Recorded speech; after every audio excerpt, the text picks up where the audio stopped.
He had his gun, so he just swung it open. I start to notice that, the atmosphere feels a little bit weird. First thing he seen was this 6.5 foot tall, broad shoulder, dark hair. That freaked him out. We hadn't talked to her about like life and death and what any of that means. She's 3 years old, So we turned around. Suddenly there's a whole tree falling across the road. And she was describing to us that, there was a deceased person that she could see visually. You're listening to Cryptid Clues, where we tackle the ever-expanding history and mystery of monsters and supernatural madness every Monday. You can find us at CryptidClues.ca for more information, or even check out exclusive content and support us at patreon.com/CryptidClues.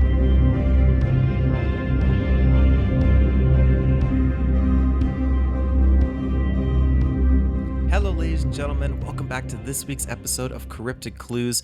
I am your host, Taylor, joined by your other host, Reuben. And this week, we're concluding our interview with our part 2 with Lori Frary. If you haven't tuned into our first part, go back to last week's episode and get caught up there, and then you can catch up and join in with the discussion for this week.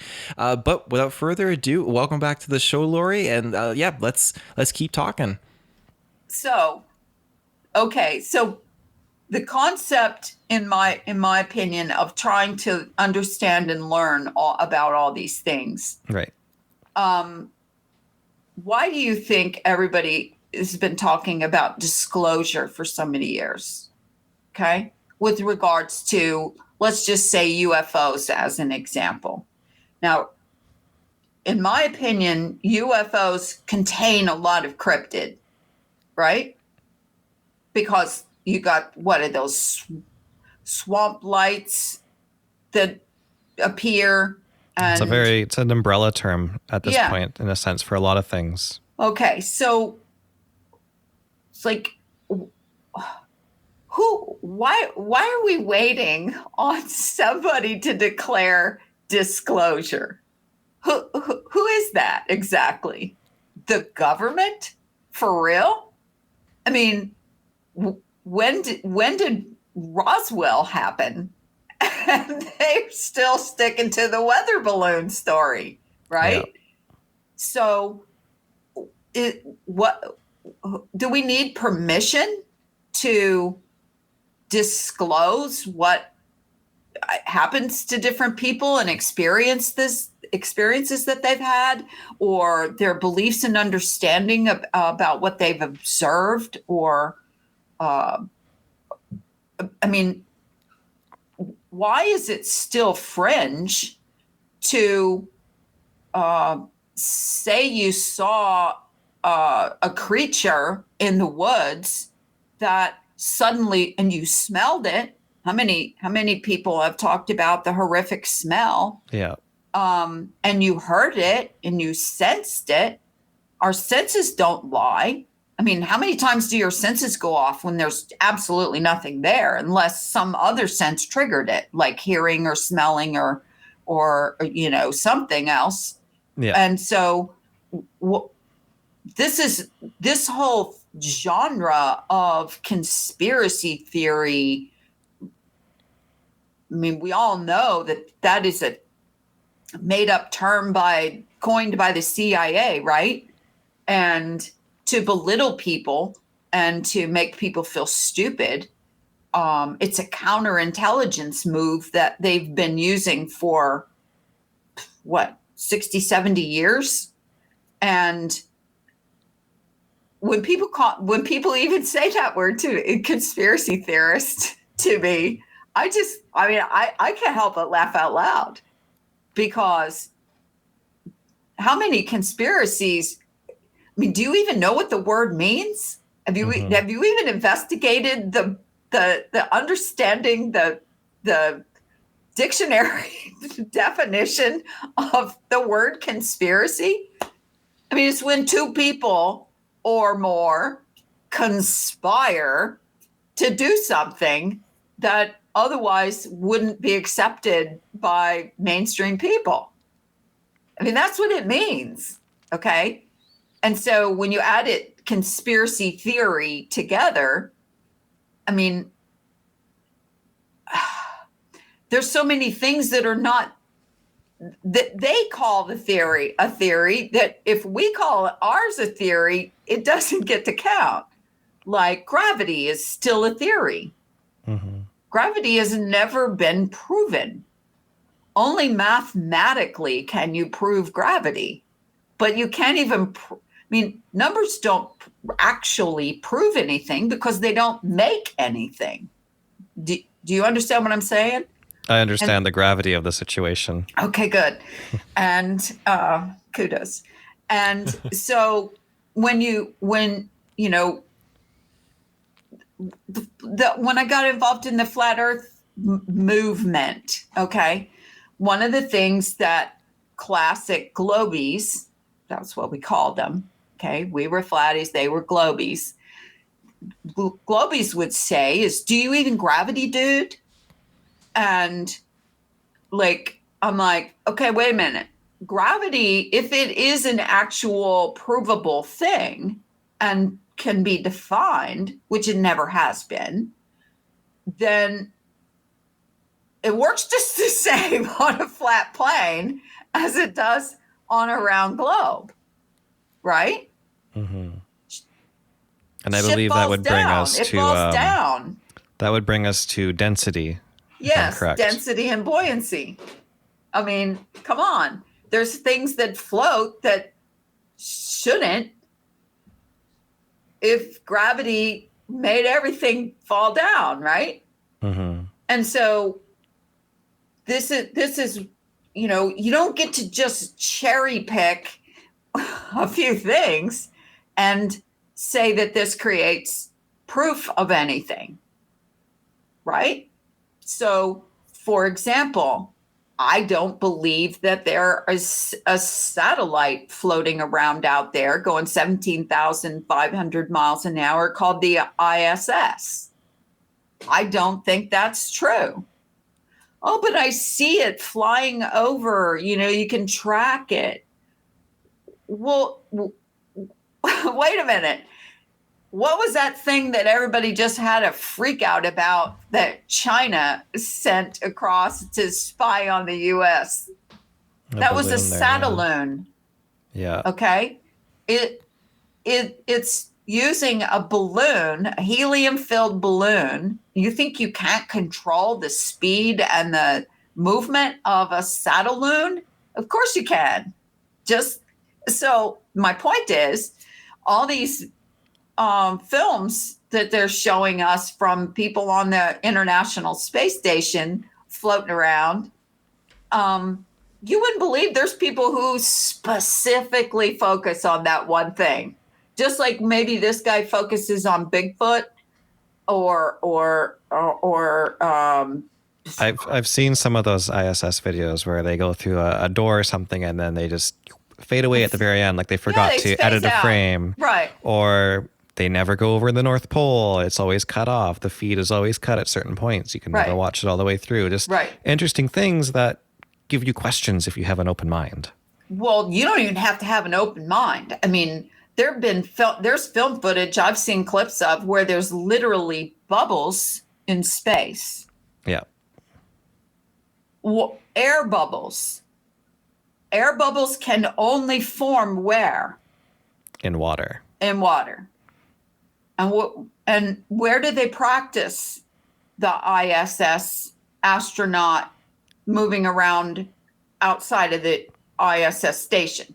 Underwater. In a big tank. Yeah. Okay. Oops, did y'all mix your footage up? Or what happened here? Because I've seen film footage of some little thing like a mouse running around on the outside of the ISS. Yep. I've also watched all of those videos as well. I did a deep dive before, probably when I was a few years younger, and it was the moon landing conspiracy, right? At the time, I went into it and I was like, "Oh, that seems interesting. Oh, maybe I'll read a little bit about this. What's the idea here?" And I didn't stop, and I was like, down the rabbit hole I went, right? And that was one of those first few topics that really came up on the internet when I was researching stuff, even before Bigfoot. Well, see what happens, and you can agree. Both of you guys will be able to agree with this. What happens is you go down the rabbit hole, you find everything you can find, you maybe change your attitude or you maybe become a debunker, but either way, you gather all of the breadcrumbs that are laying around at the bottom of the rabbit hole. You Okay. get hungry for more. And then you put in, but then you put in you put that in your worldview, right? And then pops something else up, Mandela or the giant trees or any one of the other myriad of things. Okay. And you retain the understanding that you came out of rabbit hole A with. And as time goes by, you go down enough rabbit holes, and you retain enough information from all these rabbit holes, you will come to a place where, been there, done that, what's next? Only you almost can't go back. You meet a newbie who just got red pilled, as they call it. Okay. And they've just started going down these rabbit holes. Yeah. And you're like, okay, that's cool. That's great.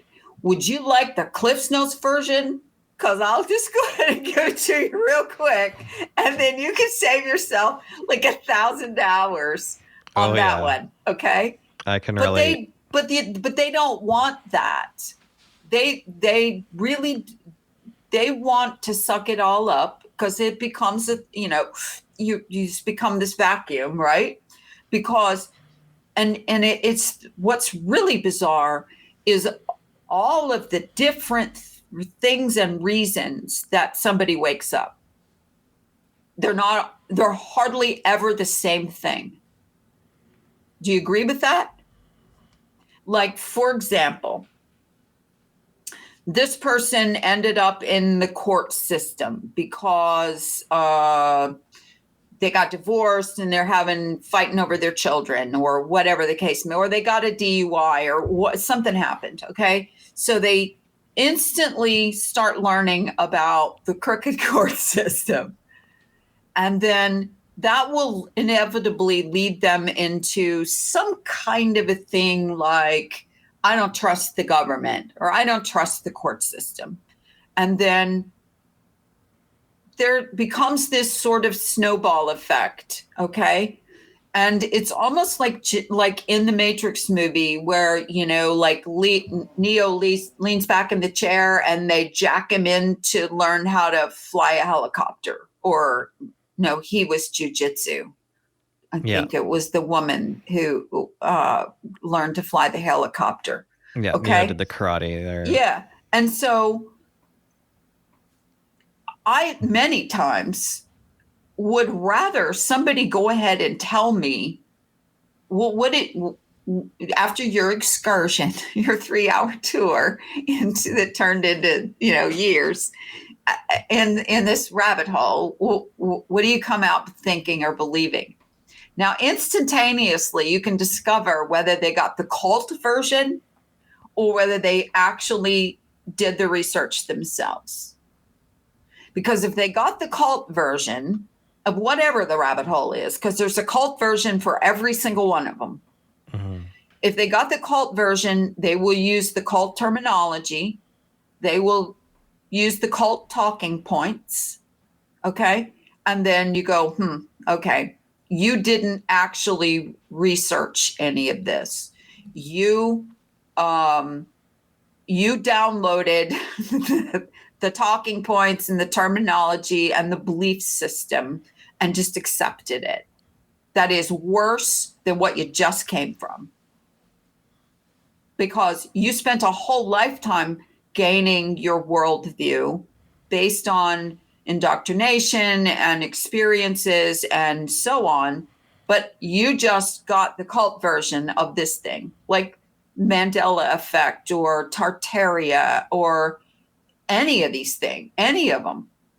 And when I first got into the giant trees thing, that these big mountains used to be giant trees that are falling apart into tree cells, which are now rocks. I sat down and watched a 12-hour video guy put together. 12 hours. Took me 3 nights to watch this whole thing. And I have never seen anybody, his handle's Hangman. I've never seen anybody go out and not just talk about theories and stuff, but go out in the woods, go out in the mountains and show you what he's talking about. And literally show you a tree that's laying on the ground, that's rotting away, and how it breaks up into cells. And it looks just like rocks, only it's still brown. Okay. And then you go, well, I'll be damned. Look at that. And look how he's showing us this side of this mountain where these, this is decaying and falling apart, just like that rotting tree is doing. You can't get more practical, hands-on research than that, right? Now, you can choose to believe it or you can choose not to. But let's go back to our Bible. There's scripture that talks about God sent the angels to cut down these giant trees. Giant trees, they're called. And then you go, wonder why he would do that. Some guy asked that question, and guess what his answer was? To keep the giants from climbing the trees to escape the flood. Good answer. I don't know if it's true or not, but it's a good answer. It's an answer. That's the important thing. Okay. Because what's the point of flooding the earth if you're just going to let the giants climb up in the trees and hang out there because what does the Bible say? One of the shortest little excerpts about giants. There were Nephilim in the world in those days and after. And then end of story. We don't have anything else to say about it. Well, that sucks. I mean, I want more of this story. Tell me more. But there's no more. Okay. There's only so much we talk about giants. And pardon me. When you look into a whole lot of the things that God told his people to destroy, these ites and those eans and these ites and those eans, those were all giants. And people read the Bible and they go, well, God sure is mean. I mean, he sends the people out to wipe out the women, children, and everybody in this whole group. These ites or these Philistines, Canaanite, you know what I'm talking about. Yeah. He wants them all dead. Well, you have to ask yourself, what kind of guy just picks a group and says, go kill them all, women, children, everyone, because they were giants, and he didn't want the giants here anymore. Okay, and so I mean, the flood wasn't just to wipe out the bad, people that were bad and who were serving other gods. There was another reason for that, and it was to wipe out beings that were hybrids that were here that were not acceptable, and the world was not going to be able to continue with them here. I'm sure Taylor recalls my discussion with him on that in our angels episodes that we've done recently. It was the species of angels, correct? That one? Well, we're talking about Nephilim here, which were the fallen angels that came down and created hybrids. Mm-hmm. Well, actually, my understanding, not to argue with your understanding, but my understanding is the Nephilim are different than the fallen angels. The angels that fell mated with human women, and the offspring were the Nephilim. Yeah, that's what we're talking about. Sorry. Okay, we're on the same topic. We're on there. the same page. Okay, yeah. And so the Nephilim spirits cannot die in this dimension.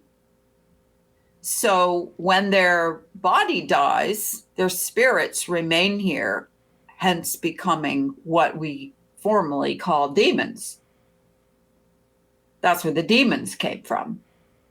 I mean, demons were not created in and of themselves. They are the disinherited or disembodied souls, spirits of the Nephilim. And so that's how many Nephilims were created, using the hybridization method. Because that is hybridization. The angels are another species than humans, right? So I have a question for you, Frary. Okay. And it's on this topic. Have you heard of the Book of Enoch? I've read the Book of Enoch. Oh, perfect. There we And go. Jasher. I was going to bring that up. Okay. If you get into flat Earth, you almost have to read the Book of Enoch, because there's a lot of understanding about the mechanics of how things work in Enoch. Now, whether you believe it or not, it's another explanation for how the mechanics of how things work. See, I look at the Earth as its mechanics of how it works, as well as to understand other explanations for why tides happen, or other than the moon causes it. I mean, each thing that has an explanation in the globe reality has to be answered and countered in this flat Earth reality. Okay. Which is why so many people went from globe to flat Earth to simulation, because simulation makes it a whole lot easier to explain things that can't be argued about flat Earth and globe Earth, right? So if you have a simulation, I mean, we are absolutely at the mercy of whoever's writing the code. Right? I mean, it's a simulation. Somebody's writing code. You can't have a simulation without code. I mean, that's all there is to it. I think in the sense of a computer simulation, I'd like to think that there's a few simulation theories that don't necessarily coincide with just it's like a code or a computer code, which would be more of a simulation in the sense of the way that God structured the earth or created beings, and that's how things come together. But if you look at it plainly, it resembles more of a simulation than anything else. Well, it does, but only because you can manipulate the laws of a simulation easier when you want to try to understand things like flooding the earth or parting the Red Sea or getting swallowed by a whale and spit back out, or any other number of supernatural occurrences, right? Who was it that asked God to stop the sun until the battle? Was it Jacob? It could have been. I'm not up to speed on that. We one need right more. now. In other words, we need more time. So, well, how can you stop the sun on a spinning globe? If you stop the globe from spinning in order to stop the sun, then you just went put on the brakes of everything that makes the spinning globe concept work. Okay, so forget that. Can you stop the sun in the sky? How do you explain that other than God being able to do something like that? It's supernatural, right? Shed some light on the situation. Yeah, you can't stop the sun. All right. So either one of those scenarios requires supernatural intervention. And other than that, the only other thing you can do is throw out the Bible completely. Just throw out the story. It's just a bunch of stories and it doesn't matter. So forget about it. So I feel like if you have to include all the evidence, in order to create, okay, isn't that what we do in the scientific method? We create a hypothesis, and then we test the hypothesis under certain parameters, like can it be repeated? Can it be observed? The classic scientific method. Okay. And so if you have a theory and any part of it under testing or observation falls apart, then you got to reevaluate. You got to create it. You can't even get to the theory part if you can't get past the hypothesis part.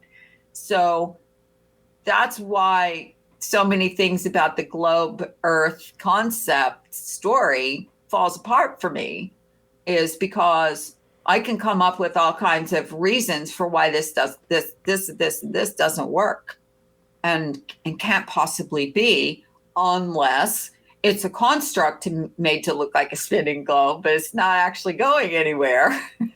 Right? So when I've come back and forth through my life with regards to my spiritual beliefs, just like most other people, right? Yeah.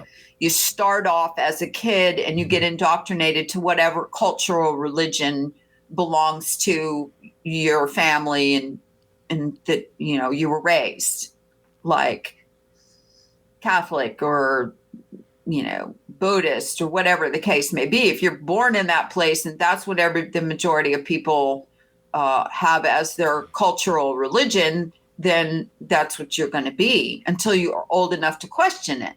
So I didn't have a lot of that kind of religious upbringing early on to indoctrinate me too much into any one spiritual belief. So as time went by, I chose what I believed, and I yin and yanged back and forth on, the God concept to maybe, all the way around. Maybe I'm my own God, to maybe we're all gods, to maybe nobody's God. This is just some weird screw up that just all happened the way it did and nobody's in control, and on and on. But until I decided I can't use the word test God, but question God and ask for insight, not show yourself or talk to me, God, or give me a sign, any of that classic stuff. But I used prayer, and I said, different prayers during different times in my life to investigate how prayer works, or to investigate as to whether I believe this prayer was answered or not, and who answered it, where'd that answer come from. And you said earlier about entertaining angels unaware. I believed in angels and spirits before I fully believed in God as the hierarchical entity, the creator of this. And I've gone through the whole thing of the Trinity. How does that work? Can you be God and be the Son of God and be the Holy Spirit all in one kind of split personality thing? Or are these three different spirit entities?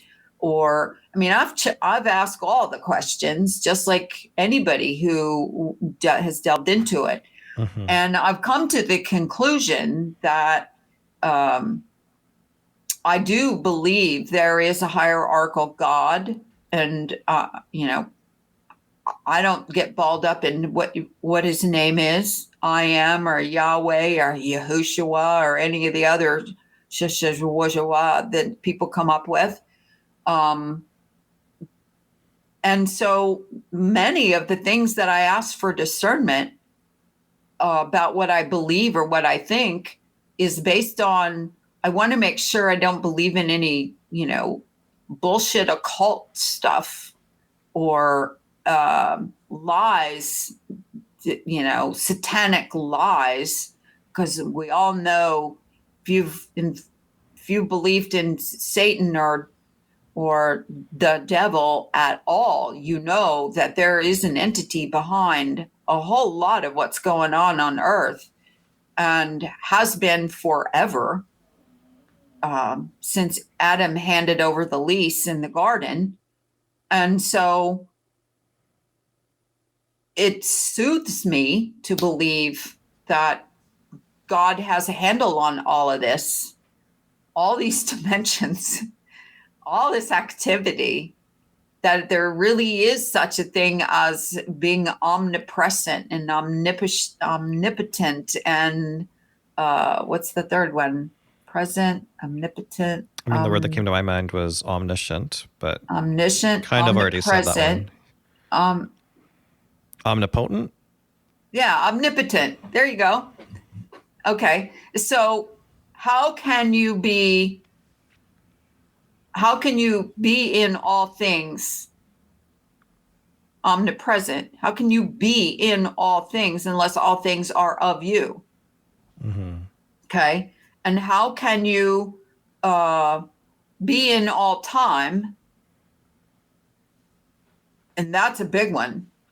All time means, because there's a lot of biblical scripture that talks about, your name's written in the book before you were born, and I already know how it all turns out, and I already have a plan for all of this stuff. And that means you have to be in another dimension to be able to envelop all of this time, past, present, and future. Right. It's not linear. You have to be able to be like a CD. You can plop into it any place on the CD. You are the CD. So, I mean, these are big picture thoughts. And, obviously you and I are not the first ones who've had these thoughts. These thoughts have been written down and thought about by many before us, Plato and whoever, all those guys. Right. So, am I any different than they were by asking the questions? Because they're heroic as far as humanity is concerned. Why am I a conspiracy theorist and they're heroic? Right. It's like we're looking for the thoughts that tie all the rabbit holes together. Yeah. And that's not fair to make us look like, something's wrong with us when many, many who have come before us have done the very same thing. I mean, look at Plato's cave. Talk about simulation theory. Mm-hmm. So they can't make me feel bad for, just today I was working on one of my job sites, and I said, well, I have to go. I have to leave early today because I've got going to do a podcast interview tonight, and I need to eat and get rested a little bit, get my brain calmed down. Oh, what are you going to podcast about? I said, you wouldn't understand. And I thought that would be the end of it. I really thought there wouldn't be another thing said, because most people don't care. And if you challenge them with, you wouldn't understand, then most people, that would be enough to make them go, oh, try me. What do you mean I wouldn't understand? Yeah. That's kind of arrogant, asshole. So I said, I'm going to talk about cryptids. What's that? You wouldn't understand. That's not something you can just download the information in one paragraph. Yeah. How much time do you have? Yeah, it goes back to the Cliff Notes version, which is can still be pretty long. Yeah. Because there's always going to be a question of how did you come upon that? Yeah. Or why do you believe that? Or why did you learn that? Well, it's a process. I mean, it's a process, right? Mm-hmm. It's like building a house. You can't just go, poof, I'm going to build a house. You at least got to go and buy some shipping containers or something to start with. Or build it brick by brick. Brick by brick or stick by stick. And on good foundation, that's not sand, too. That's right. And fee, fi, fo, fum, and blow your house down or whatever. And so, no, those are two different stories. Okay, so in my world, I live a whole lot of it in my head. And I'm happy to share the information with people. But you know who the best audience is people you don't know. Right? I mean, look at who listens to you guys. It's probably not your grandma and probably not your, cousin, right? Well, I'm sure we have a few pity listeners that are family members, but definitely a lot of people that are interested in the topic. Oh, there's tons of people interested in the topic. But what I mean is, when I first started investigating flat Earth, I would talk to anybody about it. Yeah. Have you investigated flat Earth? And they're like, oh my God, now it's not flat Earth. Now you've gone too far. And I'm like, no, everybody needs to look at it. I mean, yeah, it's full of cult dogma and like everything else. But at the same time, the whole concept is to make you question where you live. Well, why would I want to do that? What's going to change? It's not going to change anything. I still got to get up and go to work tomorrow. Well, why would they lie? Well, who is they?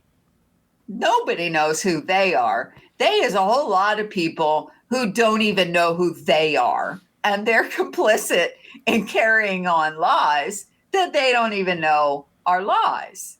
So are they guilty of anything? No, not really.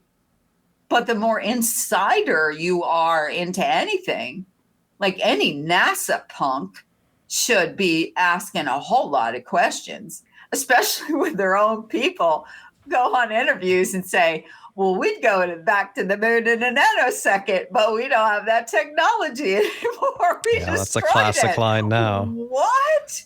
Yeah. I just heard the record scratch noise, right? Or, all the pictures of the Earth are CGI, but it has to be. Mm-hmm. I mean, the guy who made the blue marble picture with CGI is admitting it's all CGI.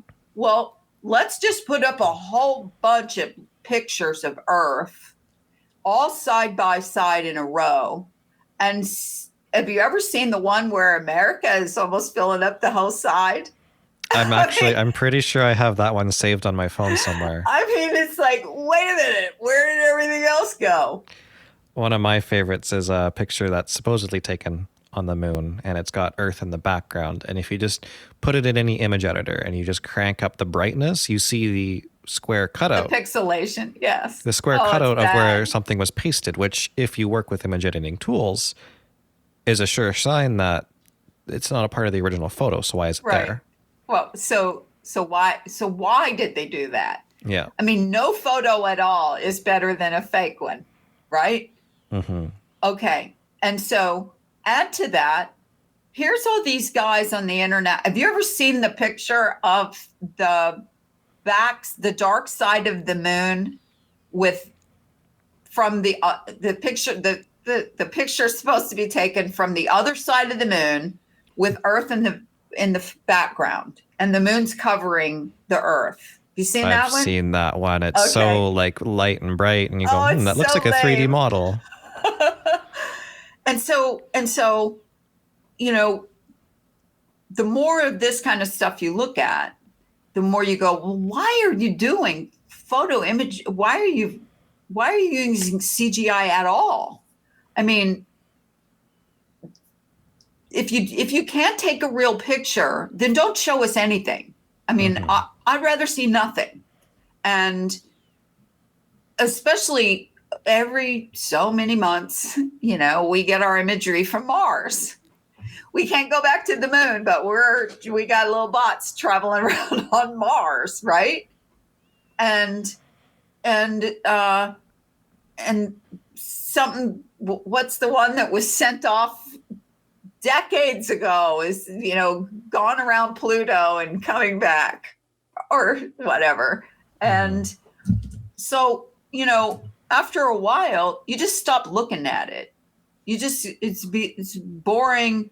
It's like watching the same movie plot with different actors over and over. Yeah. And I'm bored. I'm done. I've moved on. Okay. Well, if you're in the flat Earth community, every new time it's like, big uproar. Everybody's got to go on the NASA website and leave crappy comments and laughy emojis and everything. And I'm like, move on, people. I mean, you don't believe that anymore, do you? So why are you bothering? Well, because I'm looking for the definitive proof that we don't live on a globe. Well, there's not going to be any one definitive proof. I mean, you'd have to have somebody on the inside who gave you this definitive proof that they've been faking all this stuff all this time. But if you're old enough, like I am, and you remember the Cold War and you remember the space race, you realize why they did it. And once you tell a lie that big and fake it that badly, then what are you going to do? You either going to come out later and say, ha, we're just kidding, we faked it, or you're going to perpetuate the lie. Right? Well, there's billions of dollars in budget every year. Black budget and white budget and side budget going into this NASA stuff and satellites and space weapons and space force. Oh my God, don't even get me started on that one. Trump's space force and on and on. But if you're going to keep up the alien concept, you have to keep up the space concept, right? And but then why are you keeping up the alien concept? Well, the reason why you got to keep up the alien concept is because we don't want to admit that there's demons and Satan and fallen angels in any of the biblical story. Okay, so the angels are now demons. I mean, the angels are now aliens. Well, of course they're aliens. They are not from this dimension. And if right? I can interject there too, going back to biblical terms and Hebrew and stuff, it's also interesting to go back and look at the words that they use for chariot of fire. And you go, it's not really a chariot with a wheel. It could be what we see as a UFO today, even. Yeah, in some exactly. sense. It's exactly what they saw. I mean, isn't Lucifer called the prince of the power of the air or whatever? All right. You don't fall unless you're from outside of this dimension, right? So there is something above us. I mean, the Bible says so. Even there's the firmament, the rakia, which is a division between the waters above and the waters below. And I believe there's another one below us. Because have you ever heard of primary water? And have you ever heard of the dense saline water below the ocean? Oh, actually, that played a part in, I think it was The Meg, a movie about a giant shark, which sharks don't scare me, by the way. Whales do, but sharks I'm fine with for some reason. That's hilarious. Sharks are cool, and sharks is what scares everybody. I think it came up as a topic in The Meg where they go to the bottom of the ocean and they find out that's not ground, that's more water. Right, and they can't penetrate it. And I guess that's how they get the megalodon back up there. Okay. Well, have you ever heard of the upside down world? Kind of like Stranger Things? Kind of, but it's based on very old mythology. Okay. That the giants are hiding in the upside down, in below us. Like underground. But it's not really underground. It's another layer. It's another level. Oh, okay. Okay. I mean, when people think of hell, you always think of below, right? You never think of hell as up there. You always think of hell as below us. So is it another layer or is it another dimension? And what's the difference? And that kind of brings me to something I've also discussed on the show with Taylor before, which was a story from Admiral Byrd where he flies to the North Pole, goes down a hole, and it leads to a lot of hollow earth theories. Yeah. But in a sense, depending on how you look at it, maybe it's another layer dimension. He gets let out by UFOs, which in this sense, we're talking about angels or demons. Right. And we're also talking about a portal. We're not talking about inner earth or, going into the core of the earth or any of that. I mean, I think there's portals all over the place. And I think that portals are manipulated. And I think portals, there's people that believe CERN has been manipulating portals. And that's why the world's getting so much worse year after year, is because CERN is opening portals and letting demons out and so on. But so then you have to ask yourself, what exactly is a portal? Because again, if you go back to the Bible, to the stories, it never rained on earth before the flood. It never rained from the sky. And water came up from underground. I mean, you can understand a supernatural story having some basis in natural law if you understand it never rained before, and you also understand that there is an immense amount of water below us called primary water that has never been to the surface before, or it was here before and it settled back into there, which is how the water went. I mean, think about it. How can you believe in a Bible story that the entire earth was flooded deep enough to kill everybody except what was on the ark and a few Nephilims that got through it because the Bible says so? Where did all the water come from and where did all the water go if you live on a globe? Back down, primary water. Okay. So if you live on a flat disk with an ice wall all around it, where did all the water come from and where did all the water go? It's not possible. Okay. So there is only one explanation, and that is it's supernatural. It is above nature, beyond nature. That's what supernatural means. Beyond man's known laws of nature, anything that we've been able to define and test and observe, that's what makes a natural law. And so if you haven't tested, observed, and retested and proved that this occurs, this is a natural law. And they've made a whole bunch of what they call natural laws that got holes all in them, all over the place.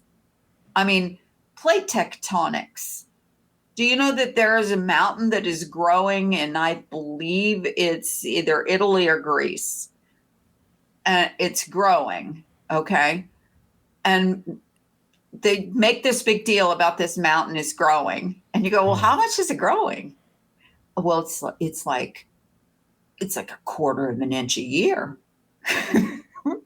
Really? A quarter of an inch a year on a mountain? Oh, you want to really call that growth? Oh, yes, because the plate tectonics are still moving and forcing this mountain up. And that's how seashells got on top of the mountain, because they were actually at the bottom of the ocean, only the plate tectonics moved the bottom of the ocean up to the top of the mountain. And I mean, all I can do is put my hands on both sides of my head and roll my eyes, because you guys are really calling this a science? I'm sorry. This is theory. This is a reverse engineered story that you came up with to explain how seashells got on the top of a mountain because you just can't go with the flood. Sorry. Mm-hmm. And a lot of different histories and mythologies outside the Bible even reference a flood of some kind as well, which is quite interesting. Sure. Every culture in the world has flood stories. And, you know, we don't even need to get into the fact that there's common architecture and God worship, you know, symbology all over Earth that happened at, you know, prehistoric or early historic times. And we didn't have humans. We're supposed to still be like Stone Age equivalent. And but then let's throw in this story about Shambhala and Atlanteans, and you know that we had technology. It's almost like the NASA guy story. Well, we had that technology before, but we destroyed it. It's really hard to build it back again. Yeah. So, I mean, every time I find a lie, like any of these lies, I have to go and try to find why do you need to make this lie up? And why do you keep perpetuating this lie? I mean, I don't know about you, but if I tell a lie and I get caught in the lie, I'm going to go, okay, I fess up. I lied. Sorry, mea culpa. I got caught up in a story or what, and I made it up or whatever, and my bad. I'm sorry. But now we're done. The lie's gone. The lie's over because you discovered it and I admitted it. And now we're back to, there was no, we're going to move forward. Well, you can understand why there's so many people who started investigating flat Earth when you look at NASA as alone, just NASA. And then you start looking at ESA and JASA and China's space program and India's space program. I mean, have you ever seen any of their moon landing films? Oh my God. I mean, it makes the worst CGI look like you're kidding us, right? You really are spoofing us with this. And they're doing it with straight face. And then you go, oh, okay, you're doing it with the same straight face that NASA's been doing it, right? It's like, can we out straight face each other and see who can make the better spoof? And I mean, have you seen the China one of the landing on Mars with their rover? I mean, the thing hits down and bounces and rolls all around. And it's the worst looking CGI that I've ever seen. And they're sticking, that's our story and we're sticking to it. I remember watching a video of, I think it was a Russian astronaut, and it looks like, Taylor, was it you that showed me this one? It looks like almost like a robot when it moves. It's very, very stiff. That might have been mine that I sent you. Yeah. So, okay, let's go back to cryptids for a minute. How do you explain, without interdimensional travel, how do you explain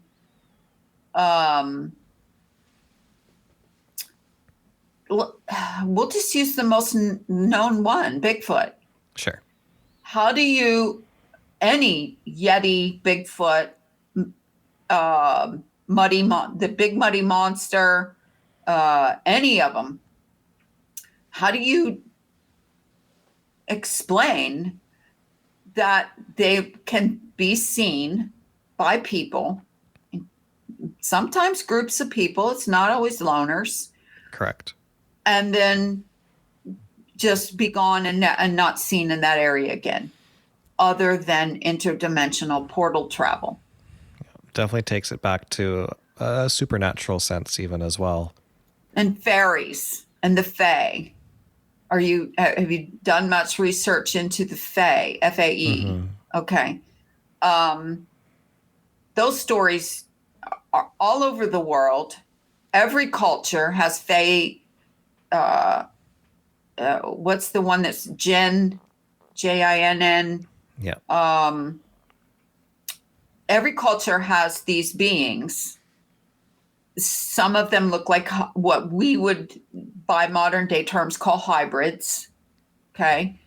Have you seen the pudgy creatures, the little pudgy people, little pudgy men? We talked about those, didn't we? Pukwudgie, is that what it was Ruben? Yeah, something like that. Pukwudgie. Mm-hmm. And literally, they appear to a lone person in the night, and they beckon them to come with them. Kind of like the missing 411 people wander off and poof, they're gone. And sometimes their bodies are found and sometimes they're not. But here's another trippy thing. How many times have you heard of these missing 411 stories where these people that go missing, rocks, streams,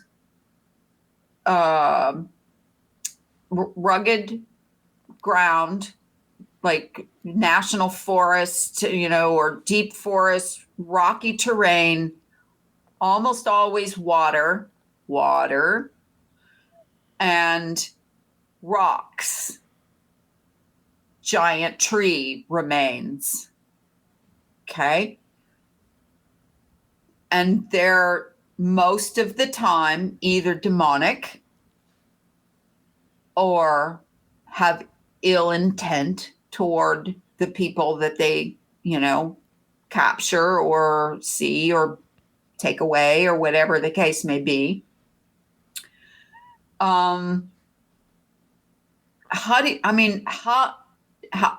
do you connect those dots at all with the ancient trees, giant trees, and they were cut down, and there were possibly these spirits either are using them to come back and forth through the dimensions, or they were killed and disembodied in those places when the giant trees were destroyed, because apparently there were whole colonies of these hybrids that were living in these wild forests of these giant trees.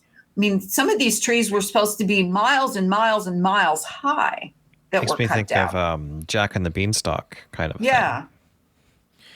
The notion of these giant trees being like housing for these hybrids, that is new to me, and I think that's really interesting, because the version that I was familiar with was that these giant trees were actually harvested by some other force for their resource. So I think it's interesting where this other notion is presented, how they were actually taken out to eliminate these hybrids for the sake of the flood and for that reset. Well, in my opinion, if you're God and you have created this perfect symbiotic creation, just the right creatures, just the right air, just the right water, just the right, combination of ecosystem, food chain, the whole thing. And you created this and it's perfect. Okay. We're talking about Eden at the beginning, and which nobody can go to anymore because it's been blocked off. And then all of this happened before the angels fell. Okay. So let's say that the angels were the good guys, all of them, and they were here to help humanity. And, Satan gets jealous and doesn't want to help humanity anymore. And so they just become these whole renegade bunch of angels with pretty good superpowers compared to us, compared to humans. And they can come and go in and out of this dimension. They can go to heaven and they can come back. And they start up all these shenanigans and start acting up. And of course, Satan says, all right, guys, come with me. We're going to rebel. We can handle this. We can take control of this earth and be gods to these humans, and start mating with the humans and start creating hybrids and start maybe manufacturing humans using some, technology like cloning or whatever. And at some point, God's got to say, you know what? You really are wrecking this.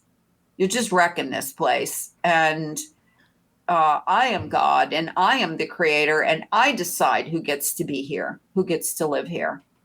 So at some point, God says, you know what? I need to do like a reset and take out a whole bunch of, like, for example, the giants were eating people. It says so in the Bible. They ran out of food. I mean, think about how big these giants were. If these giants were, people think of giants, say, 12, 15 feet tall. No. These giants in this era, according to the story, were taller than trees. Okay. And so if you start running out of animals to eat and you start running out of, food, you're going to just start eating humans, because humans are just, like, in your mind, just a step above animals.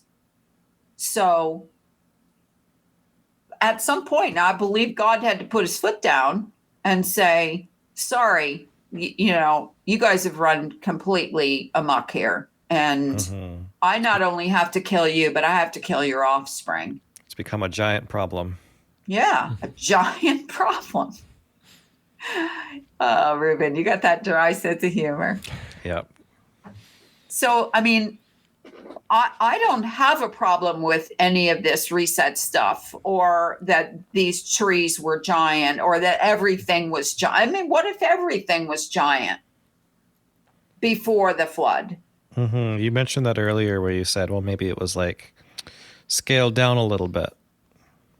Yeah. I mean, think about scaled down a little bit when you think about the sprites and fairies and the little creatures, the leprechaun, all the myths of all the little people. People didn't just make that stuff up. We all know that almost every urban myth, urban legend, starts out with some grain of truth, right? Mm-hmm. So if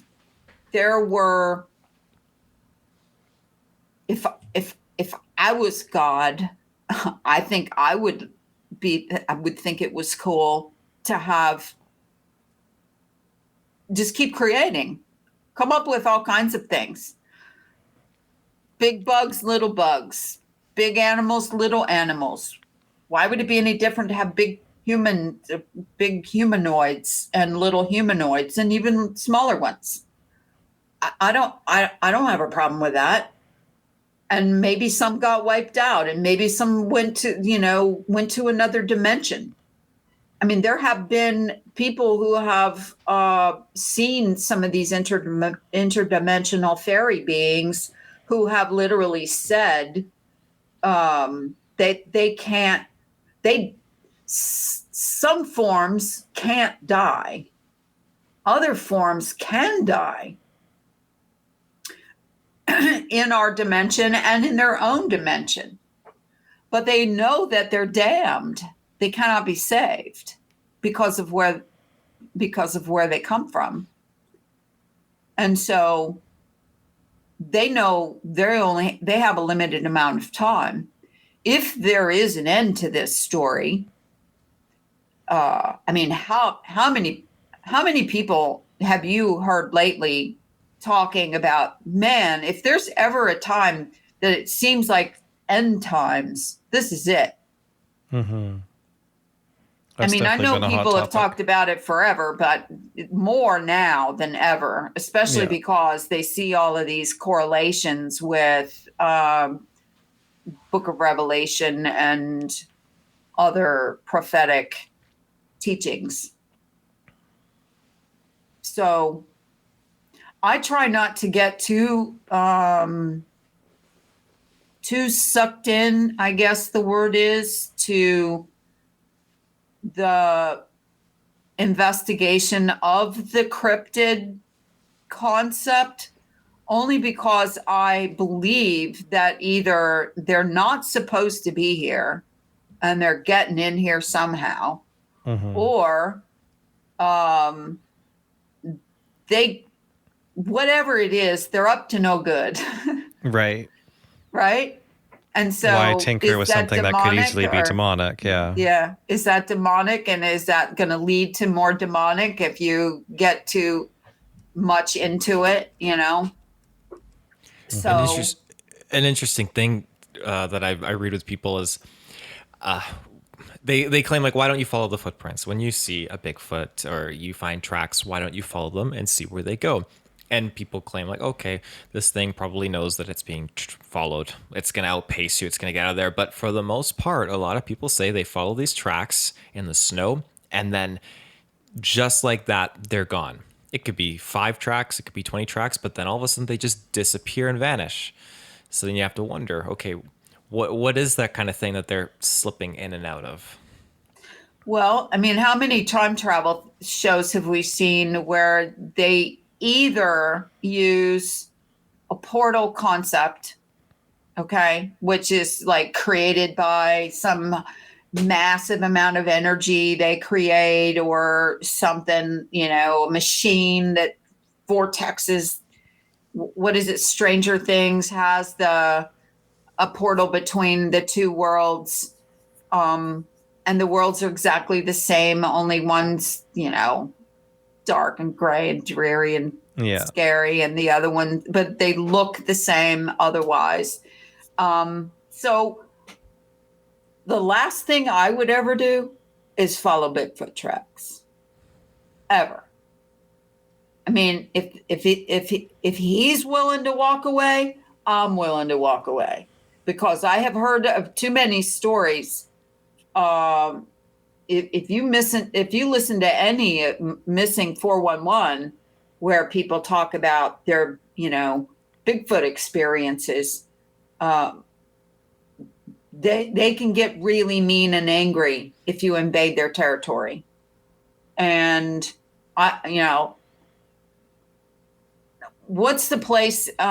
Is a place in Japan where people, it's like a suicide forest, they call it. Have you ever investigated that? Mm-hmm. Definitely heard of that place. I don't know the exact name of it, but it was quite a big topic on the internet about a year and a half, 2 years ago. Yeah.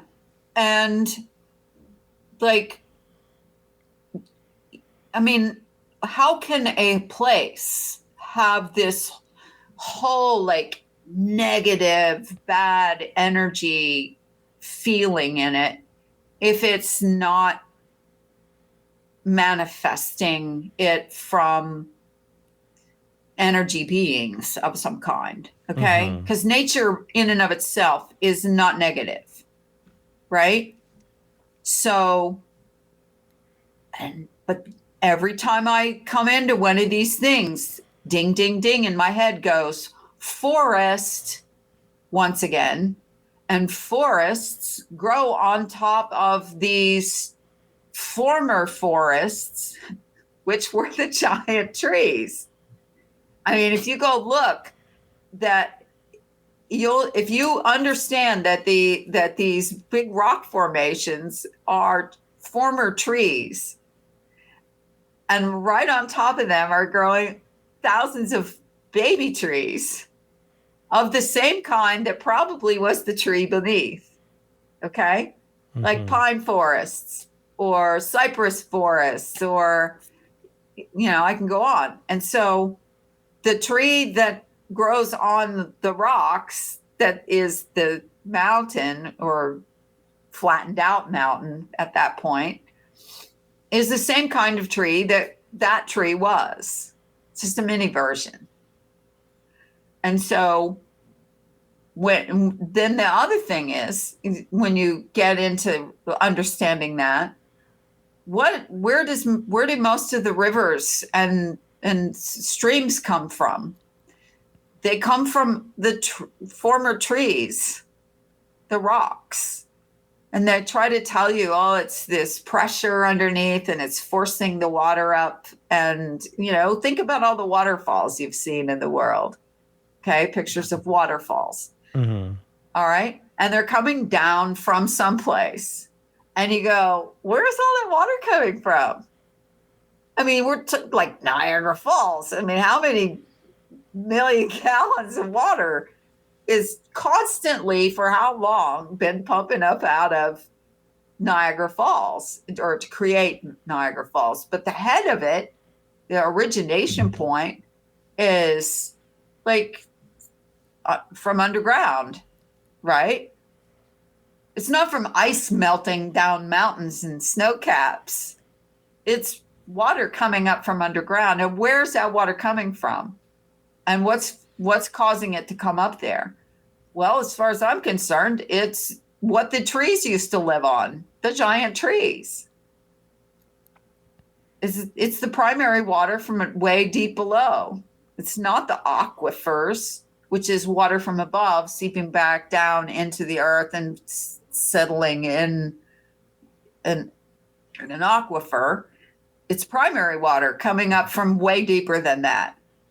So kind of like where roots would have gone for these giant trees. Yes. I see. Where the roots would have fed from the water below, now the trees are dead and the roots are cracked, because that's what happens with rocks, right? It cracks apart and turns into basically almost individual cells. Have you ever seen some of these big basalt towers that they, like Devil's Tower? It's supposed to be basalt rock. I haven't seen that, no. Okay, so basalt rock is supposed to be formed from, volcanoes and magma coming up through the ground from the boiling core of the earth. Sorry, I can't help it. So there's this lava comes up and forms these mountains, right? And then the volcano stops and the lava stops, and there's these what they call basalt columns. Look it up sometime. BASALT. And that is what Devil's Tower is, which is got a mesa top. It looks just like a cut off tree. And I mean, they even call it Devil's Tower. Where did that name come from? Yeah, it's definitely yeah.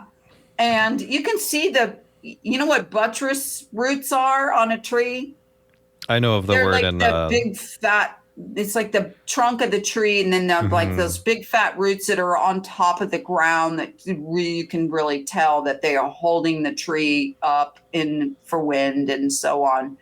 And of course, if you know anything about botany, you know that the root ball of a tree is typically as big or bigger than the canopy of a tree. Okay, so imagine all of that underground, and then you cut these trees down, these giant trees, some of which are miles and miles across the top. So how tall were they then? And then, of course, if you chop this tree down, well, the tree's going to fall to the ground. And then, hence, hello, mountain ranges, okay? Because now that's long dead tree, cut down tree, I mean, they touch all around the subject with petrified wood okay, what the heck is the difference between petrified wood and rocks? Not really much of anything, is it? It's the same thing. They're rocks. And so what I'm trying to say is that if you open your mind and free think, you're not limiting yourself to, well, this sounds crazy, okay? Or this is not what all the sciences say, you know. We've got our archaeology and our volcanology and all of that. But when you put all of these categories together, like the angels and demons and the cryptids and the giant trees and the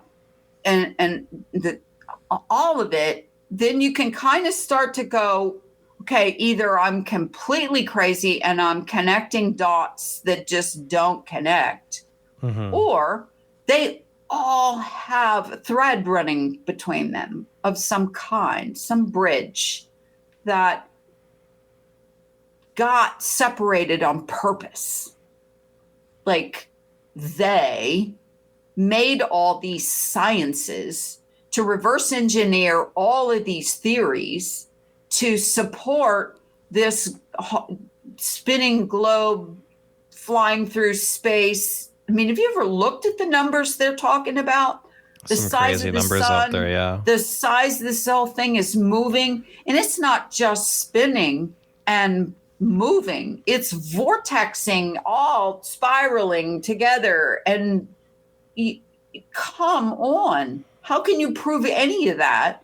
And except with your stupid CGI pictures that you keep making up. Have you seen some of the ones of outer way, like, oh, this, like the whole like bunch of stars that looks like a nebula thing or whatever? And you go, well, if we have you seen some of the AI art that AI has been making? It's absolutely mind-blowing. Okay. How do we know that's not what we've been looking at for a whole long time? With all these pink and blue and yellow nebula groupings of stars and gases and all of that stuff. How do we know that hadn't been CGI our entire lifetimes? On the topic of going back just a little bit here to angels and demons and stuff, when we're talking about they and splitting apart the threads and kind of muddying the waters with the globe and everything, do you think a lot of that influence is demonic? Yeah. Oh, absolutely. It's Satan in control of the whole plan. Because that really kind of just brings it all together for me. Well, think about it. If you understand how this has been manipulated over thousands of years, there's only one entity that's been here thousands of years and can't die. And what better way to push people away from the God. Bible and God in well, general than to hide God by manufacturing all of these just bullshit theories and of how, I mean, they're changing history and sciences almost on the daily, on the monthly. There's things that I remember being taught as a child that they don't teach. Not only do they not teach it anymore, they've literally scrubbed it. I mean, there's like link rot going on that you can't even keep up with. You'd have to be screen capturing all day, every day to catch some of the stuff that used to be there just a few years ago, and now it's not there anymore, much less stuff from when I was a kid. I mean, I went to school in the 60s, for crying out loud. So when you go and look back and at some of the stuff you were taught, and then you go, wonder why they don't teach that anymore. Well, they've even stopped teaching cursive writing. and how to read an analog clock, and on and on and on. I'm glad I know how to write in cursive. Yeah. I mean, think about it. I've seen memes that are literally written on a paper in cursive writing and take a photograph of and put it up on Facebook so they could say what they wanted to say because the bots can't read it. Oh, wow. Yeah. Oh, God. Right? So, interestingly enough, you're trying to sign into a website that asks you to pick out the images with the stop signs in them to prove you're not a bot. And guess what's determining whether you're a bot or not? A bot. A bot is reading your answers and making sure that you're not a robot. I'm not a robot. Well, prove it. Pick out all the pictures. And it's a bot that's doing it. Mm-hmm. I mean, we're fully twisted now. We're fully twisted up. I was going to say that actually leads me to a pretty good closing topic, actually, which is what better way to tear people apart in our society right now than to create closed minds, which I think is the moral of this whole story. Yep. When you have an open mind and you can look at everything that's out there, not just for what it is, but for what it could be, it allows people to interact and get along a lot better, especially in a biblical sense too, than what's going on out there right now with everybody being so closed-minded with what they're indoctrinated with.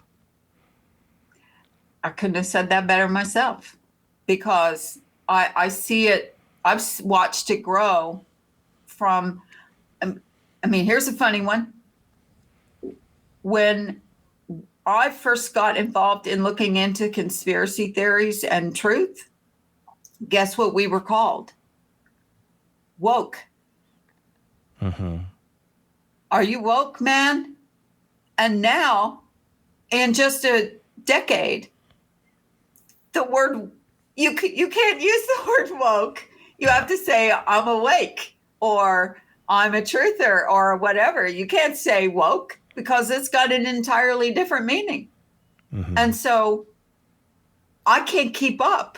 And, you know, like I started out talking earlier about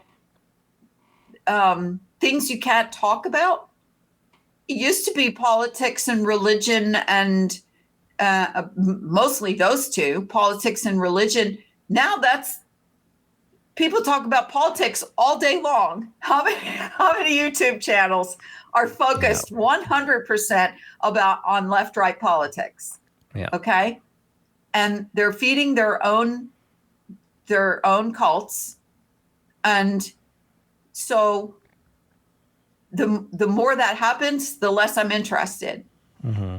And when I have also noticed that when you said create the division, there's categories and subcategories under that of truthers now, with their own following and their own cult. And once you get your following, then you start making up your own story and your own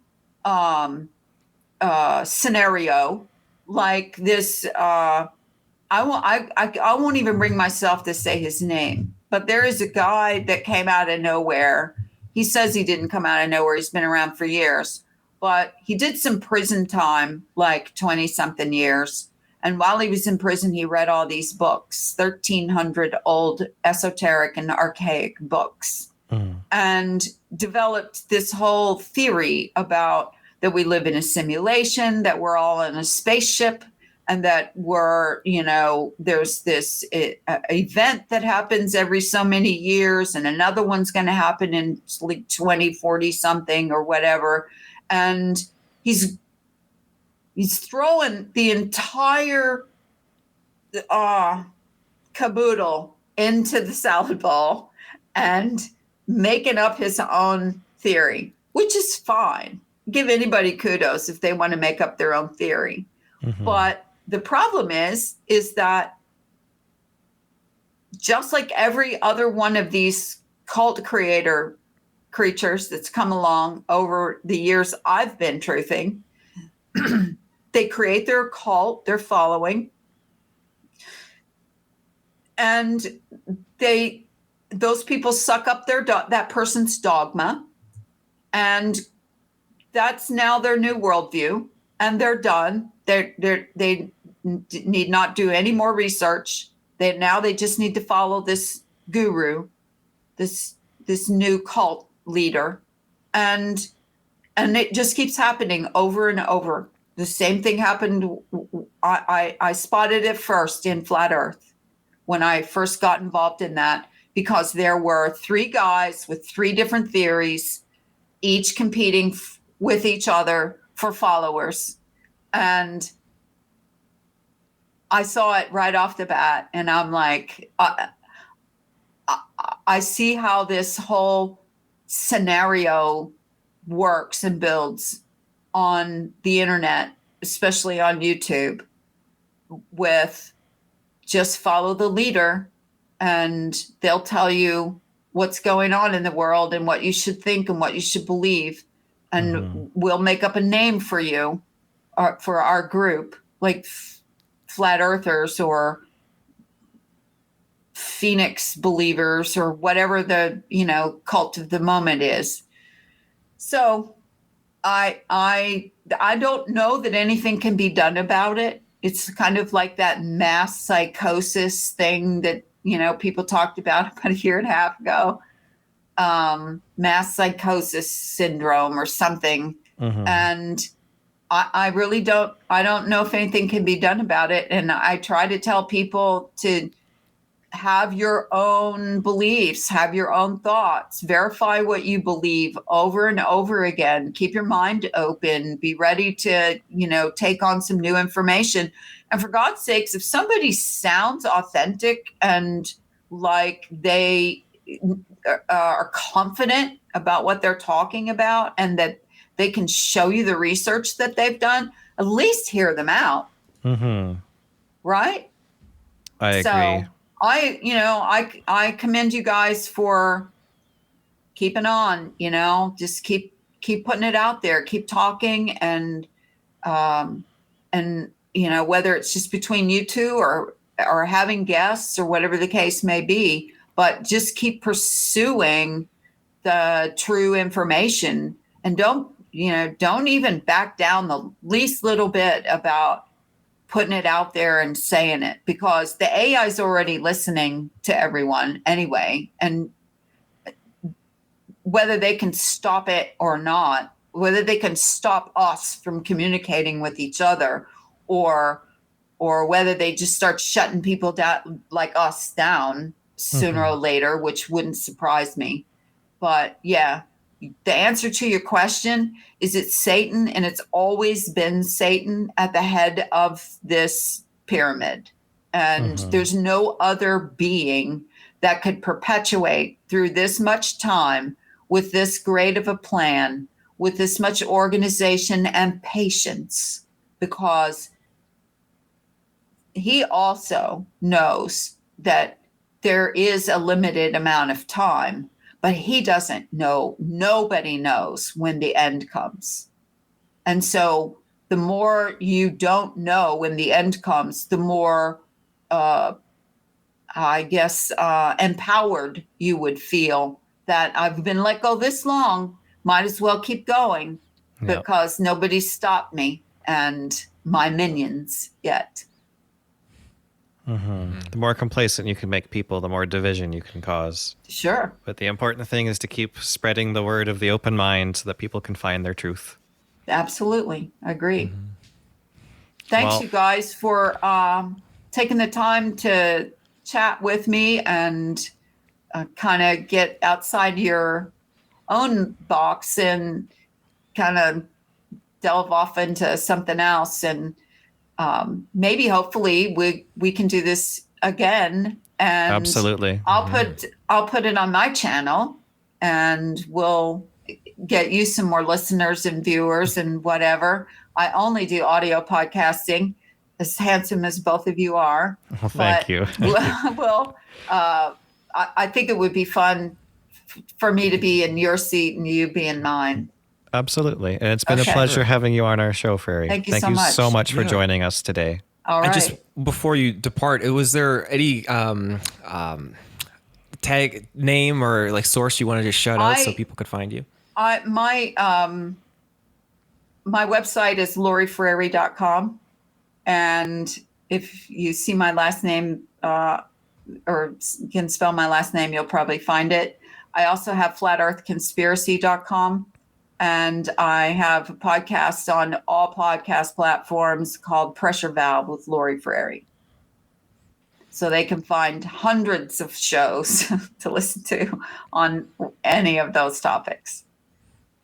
Perfect. Right on. Well, there you go. Ladies Thanks for the opportunity to plug. Absolutely. Of course. All right. Well, thank you again, Frary. Really appreciate your time so very much. Thank you. It was a pleasure meeting you. You too, Reuben. Thanks, Taylor. See you next time. All right. Thank you for tuning into this episode of Cryptid Clues, everybody. You know where to find us with the links down below. CryptidClues.ca is our main website. Cryptid Clues on Twitter, YouTube, and Facebook is our social media channels. And you can find us on Patreon where you get ad-free early episodes available there. And if you want to reach out to us directly, cryptidclues@gmail.com. So until next time, everyone, take care and stay safe.